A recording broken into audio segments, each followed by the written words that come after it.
At first, it was just a faint scent, something sour, like damp clothes left too long in the corner of a room. I ignored it, thinking it was the rain.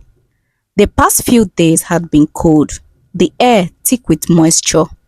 Maybe my laundry hadn't dried properly. But the smell didn't go away. It got worse. No matter how many times I washed my sheets, changed my clothes, or sprayed air freshener, it lingered. It clung to my skin, my hair, my pillows. I started carrying perfumes in my bag, spraying myself every few hours. But the scent still followed me to class, to the market, even in my sleep.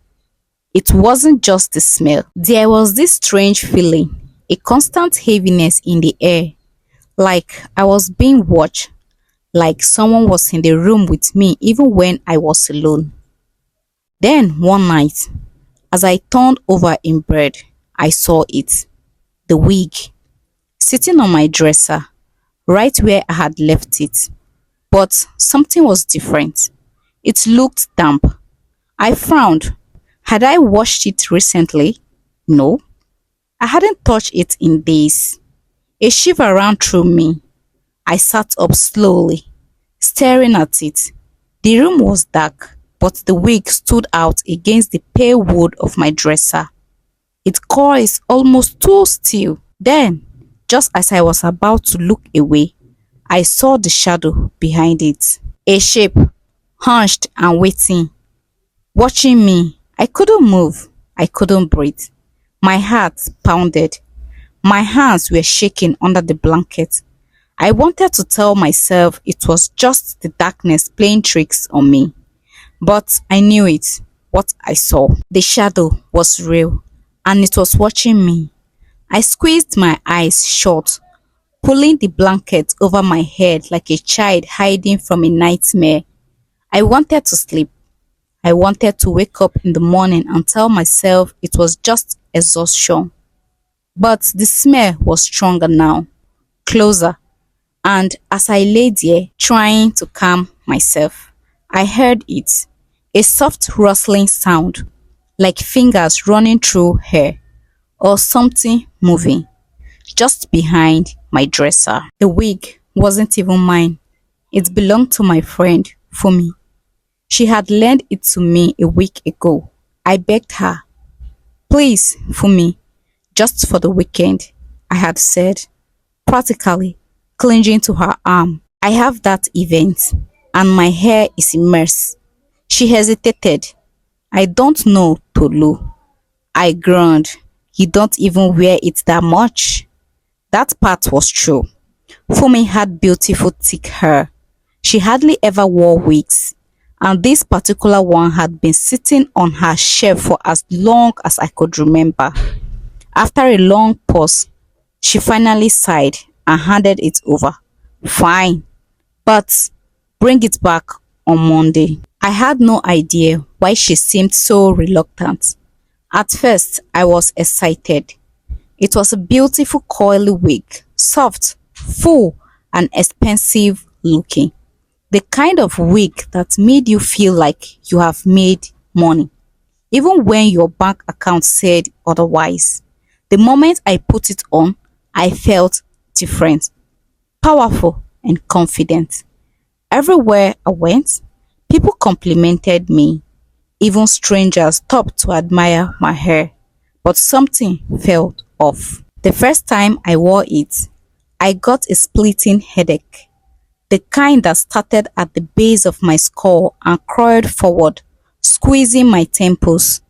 I brushed it off, thinking maybe the wig was too tight. Then came the dizziness.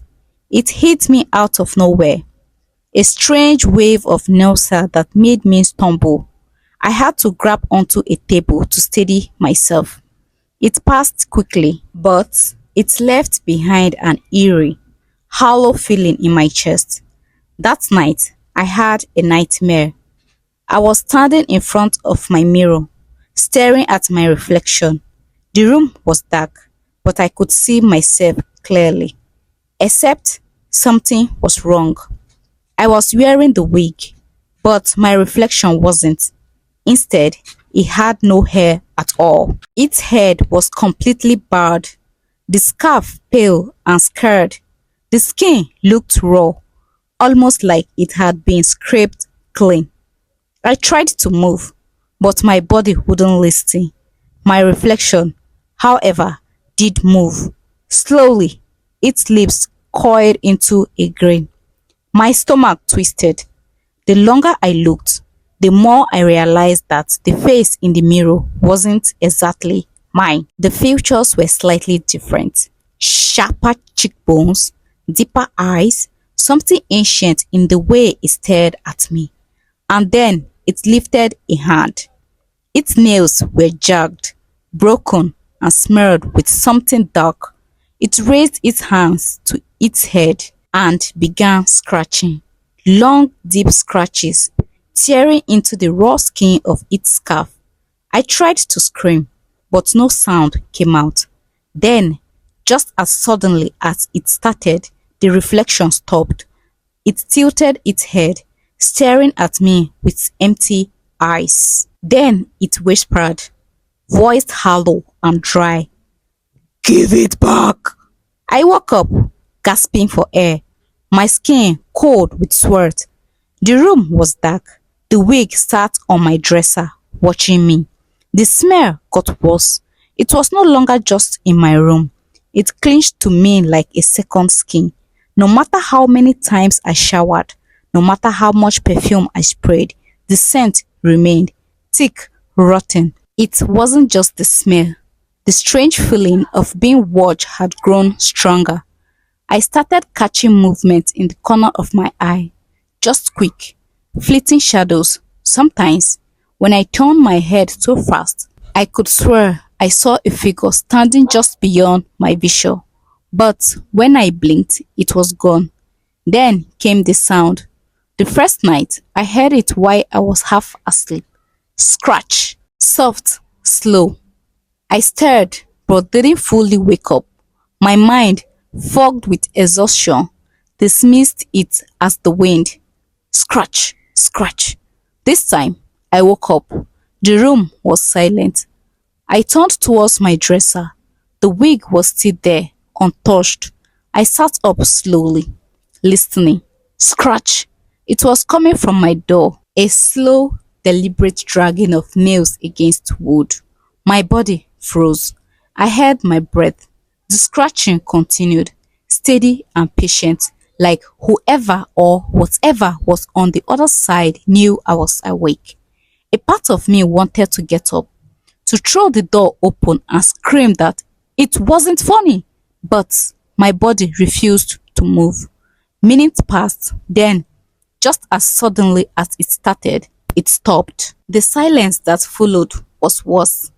I stayed in bed, my eyes locked on the door, waiting.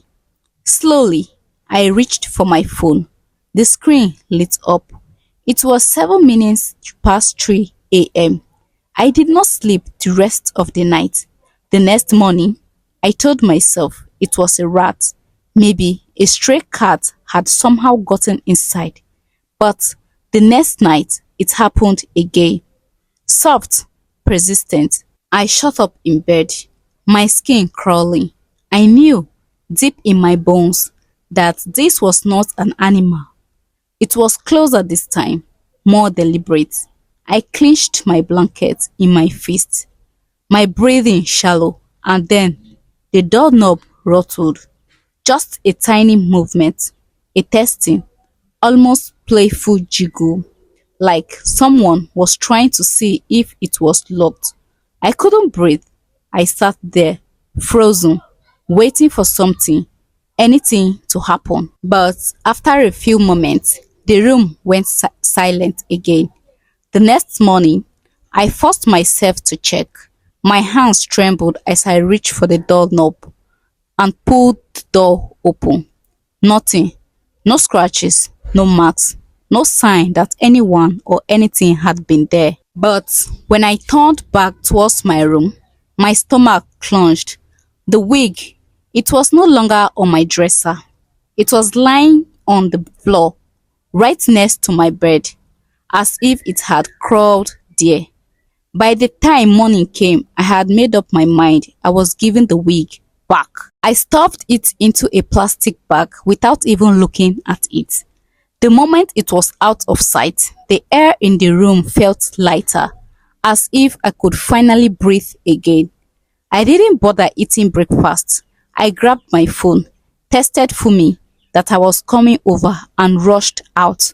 The sun was bright, but I still felt cold. As I walked, I noticed something strange. People were looking at me, not in a casual, passing way. No, this was different. Their eyes lingered, their expression uncertain. A woman even stepped aside when I walked past her, as if she didn't want to be close to me. I checked my reflection in a shop window, my heart racing. I looked normal, tired, yes, but normal. So why were they looking at me like that? I quickened my pace. Fumi's hostel wasn't far. By the time I got there, my hands were shaking. I knocked fast, desperate for her to open the door. When she did, the expression on her face made my stomach drop. Her eyes widened in horror. She didn't even let me speak. She just grabbed my wrist and yanked me inside, slamming the door shut behind me. "Tolu," she whispered, her voice trembling. "What did you do?" My throat felt dry. I I just borrowed the wig. Fumi took a step back, shaking her head. Her breathing was uneven. "I told you to bring it back on Monday. I know." I swallowed hard, my heart pounding. "Fumi, something is wrong. I kept smelling something bad, and you kept it for too long." Her voice was almost too soft to hear. "What are you talking about?" She ran a hand through her hair, her fingers trembling. "I wasn't supposed to have that wig, Tolu. Someone gave it to me, and I don't know. I don't know what it was." I stared at her. "Don't know what?" Fumi shut her eyes for a moment, as if trying to find the words. When she spoke again, her voice was hoarse. "The girl who gave it to me, she died." A chill ran down my spine. I gripped the plastic bag tighter. "What?" Fumi nodded slowly, her lips pressed together. "She was in an accident a few months ago. The day before she gave me the wig, she said she did not want it anymore." My skin prickled. "Why didn't you tell me this before?" Fumi's eye filled with guilt. I thought if I never wore it, it would be fine." I didn't think." She looked at me then. Really looked at me, and her whole face crumbled. "Tolu," she whispered, "you look sick." I blinked. "What?" She pointed towards the mirror on her wall. My hands felt numb as I turned, and then I saw it. My reflection. I barely recognized myself. My skin looked pale, almost grey. My lips were dry and cracked. My eyes looked hollow, like I hadn't been sleeping, like something else had been staring out of me. I stumbled back, shaking. "Fumi, what's happening to me?" She swallowed hard. "You need to get rid of it." I nodded quickly, holding out the bag. "Here, take it." Fumi didn't move. She just stared at the bag, her face pale. "I can't," she whispered. My stomach clenched. "What do you mean?" She lifted her eyes to mine, and what I saw there made my blood run cold. "Tolu," she said slowly, "it won't let me." I should have thrown the wig away the moment Fumi refused to take it back, but instead, I stuffed it back into my bag and left her hostel, my mind racing. I needed to think. When I got home, the apartment felt colder than usual. The air was still thick with something heavy. I turned all the lights on, trying to chase away the uneasy coiling in my stomach. Then I saw it. The wardrobe door was open. My breath hitched. I never left it open. I took a slow step closer, my skin prickling. The gap was just wide enough to see the clothes inside and hanging neatly except one, a red dress, one I didn't own. I froze. My body refused to move, my mind scrambling for an explanation. I swallowed hard, my throat dry. Maybe I was imagining things. Maybe Fumi had put it in my bag along with the wig, and I hadn't noticed. Yes, that had to be it. But deep down, I knew I was lying to myself. The dress wasn't hung up neatly, like it had been waiting for me. I stepped forward, hesitant, and reached out with a shaking hand. The fabric was soft, too soft. It felt damp, like it had been left out in the rain. A shiver crawled up my spine. Then I noticed the stain near the hem, dark, rusty. I yanked my hands back, my stomach twisting.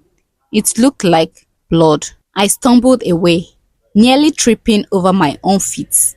My heart pounded as I pressed my back against the wall, breathing hard. What was this? How did it get here? I forced myself to look at it again.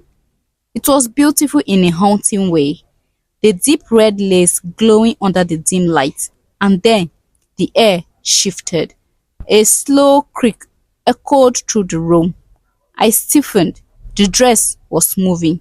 Not much, just the slightest sway, like someone had brushed past it. But I was alone. The window was shut. There was no breeze. A cold, tight feeling gripped my chest. Then I heard it, a whisper, soft, muffled, coming from inside the wardrobe. I clamped a hand over my mouth to stop the scream from rising in my throat. The whisper was slow, almost human, like someone was muttering under their breath. My vision blurred with panic. I turned, fumbling for my phone, and dialed Fumi's number with trembling fingers. She answered immediately. Tolu, I swallowed hard, trying to keep my voice steady. Fumi, there's a dress in my wardrobe. She went silent. Then her sharp inhale crackled through the speaker. Tolu, her voice was tight. Is it red? The room suddenly felt too small, too dark. I gripped my phone tighter. Yes. Another pause. Then, barely above a whisper, Fumi said, Get out of your room now. I turned away too fast, bumping into my dresser. My breathing was uneven, my skin crawling, the wig, the shadows, the scratching at my door. Now this. Months ago, we had gone thrifting together at a small open market tucked between old crumbling buildings.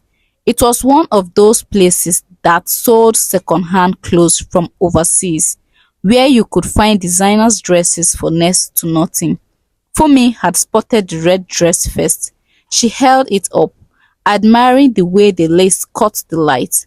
I still remember the way she had smiled. This one is mine, but she never wore it. I asked her about it once, jokingly. You never wore that red dress, I said. Her face had changed. The smile she always carried wavered. Just for a second, it doesn't feel right. At the time, I thought she just didn't like it anymore. I didn't think much of it. I couldn't move again. The dress hanging in my wardrobe, like it was waiting for something, for me. Fumi's voice cracked in my ear. Urgent. Tolu, burn it now. My mouth was dry. Fumi, what's going on? Silence. Then, in a voice so quiet I almost didn't hear it, she whispered. I tried to get rid of it too.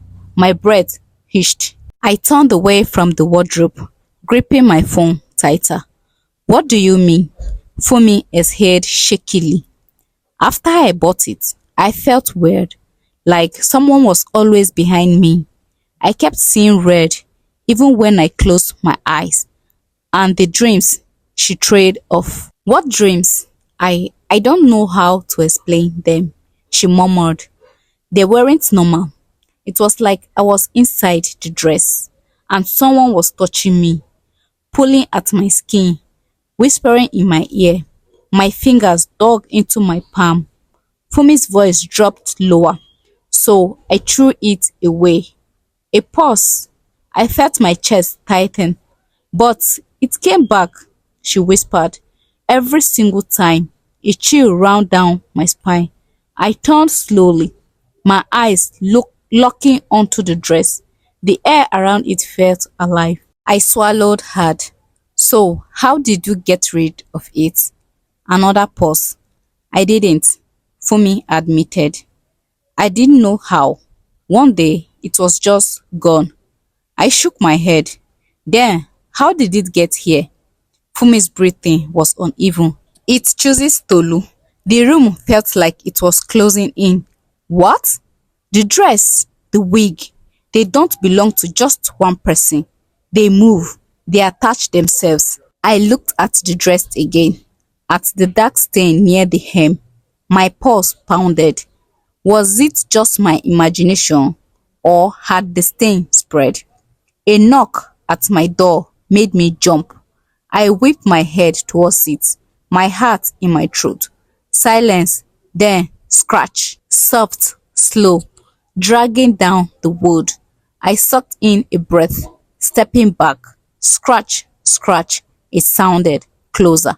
Like whatever was outside wasn't knocking anymore. It was pressing against the door, and then, through the silence, a whisper. Low, Rapsy, right on the other side. Wear it. I dropped my phone. I couldn't breathe. The voice was right at my door, whispering, waiting. Wear it. The words shifted through the wood, curling around me like cold fingers. My body locked up, my knees shaking. No, I wasn't going to listen. I wasn't going to touch that dress again. But then, the doorknob turned, slowly, clicked. It wasn't locked. Something was coming in.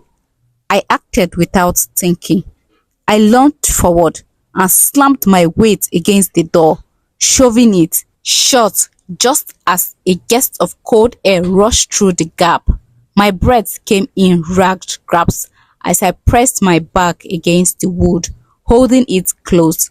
The silence stretched, then scratch, long and deliberate, right by my ear.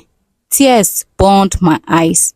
My hands were shaking, but I forced myself to grab my phone from the floor. My fingers fumbled as I pressed it against my ear. Fumi, I whispered. It's here. Her breath caught. Did you touch the dress? I swallowed hard, my throat dry. Yes. Silence. Then she whispered, it chose you. A cold pit formed in my stomach. How do I stop it? Her voice was tight, scared. You have to return what you took. My head snapped towards the wardrobe, towards the red dress hanging in the middle. My heart pounded. The wig, yes, for me, breathed. It's never just one thing. Tolu, they travel together. The dress, the wig, the owner. I didn't want to ask, but I had to. Whose were they? The girl who gave me the wig, Fumi whispered. She was wearing that dress the day she died. My whole body went cold. I turned towards the dress. The stain at the hem was larger now, darker, wet. A lump formed in my throat. How do I return them? Fumi's answer was firm. The graveyard. I nearly dropped my phone. What? That's where she was buried, Tolu, Fumi said, her voice urgent. That's where it belonged. I hesitated. Another whisper slid through the door. Wear it. I jotted. No time to think, no time to be scared. I grabbed the dress and the wig, shoving them into a plastic bag. My body was trembling, but I forced my feet to move. I didn't care if it was the middle of the night. I didn't care if I had to walk through the dark streets alone. I just knew one thing. I had to return them before it was too late.